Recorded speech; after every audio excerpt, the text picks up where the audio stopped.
আসসালামু আলাইকুম। চলে এসেছি রহিমানগর বাজারে। রহিমানগর বাজার চাঁদপুর জেলার কচুয়া থানার অন্তর্গত একটি প্রসিদ্ধ ও বিখ্যাত বাজার। এই বাজারে যাবতীয় প্রায় সকল ধরনের জিনিস পাওয়া যায়। আমি আমার গরুর খাবার রহিমানগর বাজার থেকে নিয়ে থাকি। একবার খাবার নিলে আমাদের প্রায় 1 সপ্তাহ 10 দিন চলে যায়। আজকে বাজার থেকে নিলাম 2 বস্তা খোল, 2 বস্তা ভুসি, 2 বস্তা মিক্সার ভুসি, 3 বস্তা ফিড। এগুলো আমাদের 1 সপ্তাহ 10 দিন চলে যাবে। এগুলো নিয়ে আবার মিক্স করতে হবে। রহিমানগর বাজার থেকে আমার ফার্মে যেতে সময় লাগে 15 থেকে 20 মিনিট। আমরা এখন যাচ্ছি। আমি আবার সেলফি দিয়ে আপনাদেরকে একটু দেখালাম নিজেকে।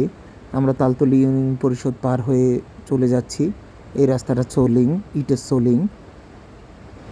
সামনে আবার একটু কাঁচা রাস্তা আছে, ওখানে আবার কিছু লোকজন আছে, ওনাদেরকে দিয়ে গাড়িটা ঠেলে আমরা পার হব। গরুর ফার্ম এটা আসলে কোনো ইজি বিষয় না।